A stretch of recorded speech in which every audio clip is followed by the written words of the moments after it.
Ekintu kiri kimu ekikyasinza okumpangulwa n'okunyiza ku basajja bano abasirikale nti olusajja olubalagira okukola ebikolobero ku ffe bannayuganda abaana enzaaliranwa abaana bakasangwawo lusajja olukaddiye oluli myaka egyakawungeezi olunaatera okwefiira nkusiba ssente nti Museveni takyasobola kuwangala myaka giwera 30 ku nsi kuno kagibeere emyaka 10 kizibu nnyo okubeera nga Museveni akyasobola okugiwangala ku nsi kuno netunuulira abasajja bakozesa basajja abakyalina Mukama Katonda bakyasobola okugabirira n'abawo emyaka nga 40 nga bakyali ku nsi kuno.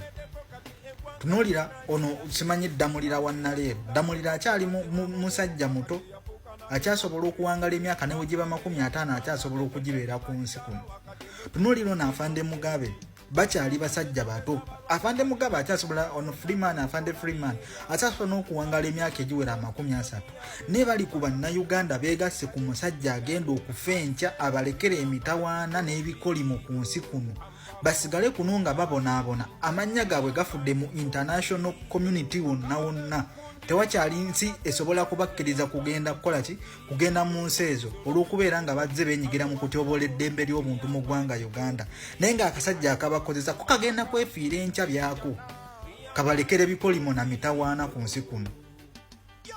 Saawa zino nga tuli mu kulwanira obulamu bwa muganda waffe Machete Afande Mugabe oyo gwe mulaba yayingira amagye mu mwaka gwa 1985 kyogamba ssebo gwe bino bye byakulwanya bwe wali ogenda mu nsiko gwe byokola kati saawa zino bibimu ku byakwegassa ku Museveni musobole okujjawo obukulembeze obwali buliwo kubanga bwe bwali bukola ebiseera ebyo wali gwe naawe wali tobukkiririzaamu singa wali obukkiririzaamu wali tolina nsonga n'emu yonna ekuwaliriza kugenda kwegattako kasajja ako.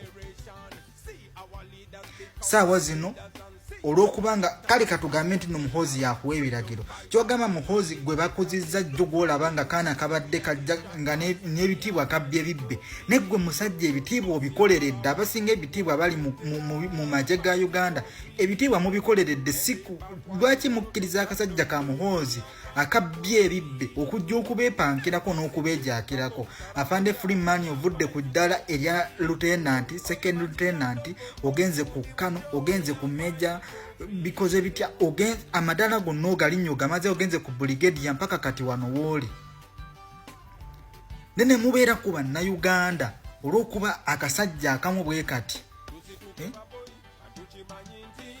wano mu magye ng'oyingira amagye ebiralo bye musooka okukuba muli beetegefu okulwanirira eggwanga Uganda ne constitution yaayo nga muddamu nti ye. Sasa ngoja nikwambie tunataka wafungwa wetu nje. Tunataka wafungwa wetu nje. Tunataka freedom, staki kitu kingine. Tunataka freedom. Tunataka freedom. Tunataka freedom. Tunataka wafungwa wote nje.